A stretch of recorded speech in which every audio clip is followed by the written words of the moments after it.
Hello friends, welcome back to Lippus kitchen.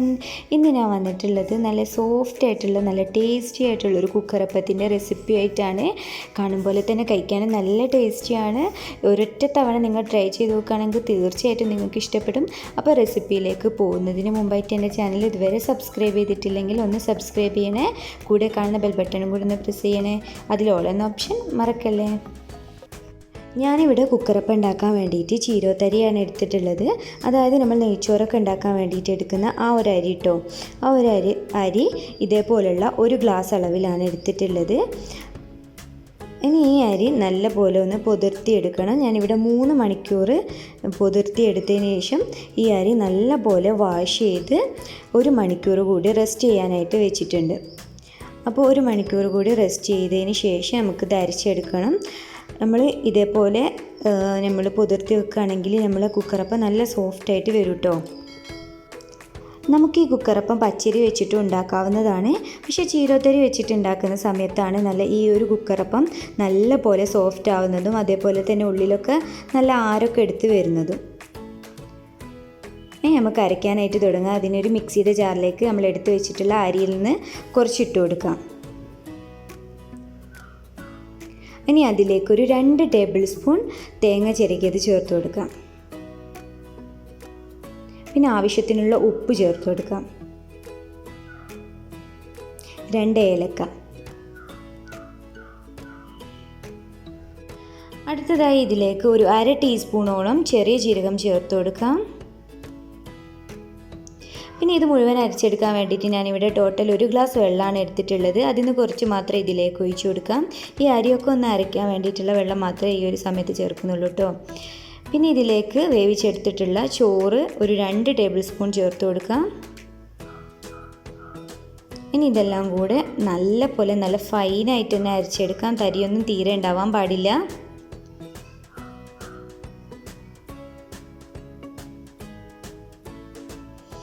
അപ്പോൾ ഞാൻ അരച്ചെടുത്തത് ഒരു പാത്രത്തിലേക്ക് ഒഴിച്ചു കൊടുക്കുകയാണ്. ഇതേപോലെ തന്നെ ബാക്കി വന്നിട്ടുള്ള അരി കൂടി നല്ല പോലെ ഒന്ന് അരച്ചെടുക്കാം. ബാക്കി വന്നിട്ടുള്ള വെള്ളം ചേർത്തിട്ട് അരച്ചെടുത്താൽ മതി. ഇപ്പം ഞാൻ ബാക്കി അരി കൂടി ഇതിലേക്ക് അരച്ച് ചേർത്ത് കൊടുത്തിട്ടുണ്ട്. ഇനി നമുക്ക് ശർക്കര ഒന്ന് മെൽറ്റ് ചെയ്തെടുക്കാം. അതിന് വേണ്ടിയിട്ട് ഞാനിവിടെ 2.5 ആണി ശർക്കരയാണ് എടുത്തിട്ടുള്ളത്. വലിയ ശർക്കര ആണെങ്കിൽ 2.5 ആണി മതി. ചെറിയ ശർക്കര ആണെങ്കിൽ ഒരു 3 ആണി ശർക്കര എടുക്കാം. ഞാനിത് പെട്ടെന്ന് തന്നെ ഒന്ന് മെൽറ്റ് ആവാൻ വേണ്ടിയിട്ട് ഒന്ന് പൊടിച്ചെടുത്തിട്ടുണ്ട്. ഇതിലേക്ക് ഒരു 1/2 ഗ്ലാസ് വെള്ളം ചേർത്ത് കൊടുത്തിട്ട് നല്ല പോലെ ഒന്ന് മെൽറ്റ് ചെയ്തെടുക്കാം.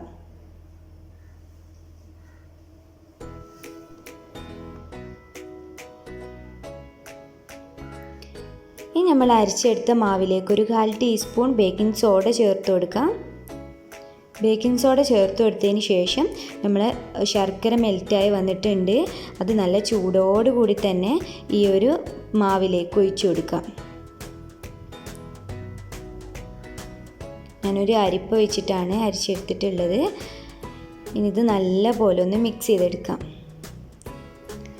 ഈ ഒരു സമയത്ത് ഞാൻ കുക്കർ അടുപ്പത്ത് വെച്ചിട്ടുണ്ടായിരുന്നു. കുക്കറൊന്ന് ചൂടായി വന്ന സമയത്ത് ഇതിലേക്കൊരു 2 ടേബിൾ സ്പൂൺ പശു നെയ്യാണ് ഞാൻ ഒഴിച്ചു കൊടുത്തിട്ടുള്ളത്. നിങ്ങൾക്ക് വേണമെങ്കിൽ ഡാൽഡയോ വെളിച്ചെണ്ണയോ ഉപയോഗിക്കാം. പക്ഷെ കൂടുതൽ ടേസ്റ്റി ആയിട്ട് തോന്നിയിട്ടുള്ളത് പശു നെയ്യ് തന്നെയാണ്. അപ്പോൾ ഇതിലേക്ക് കുറച്ച് തേങ്ങ കൊത്തിട്ട് കൊടുത്തിട്ടുണ്ട്.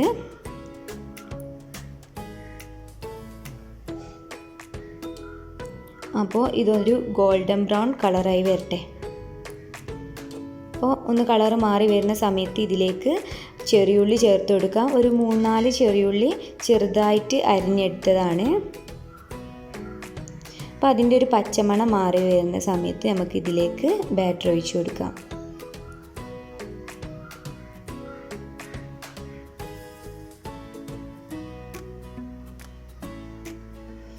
ഇനി ഇത് ബാറ്റർ ഒഴിച്ചു കൊടുത്തതിന് ശേഷം വിസിലൊക്കെ ഒഴിവാക്കിയിട്ട് നമുക്ക് കുക്കറിൻ്റെ അടപ്പിട്ട് കൊടുക്കാം.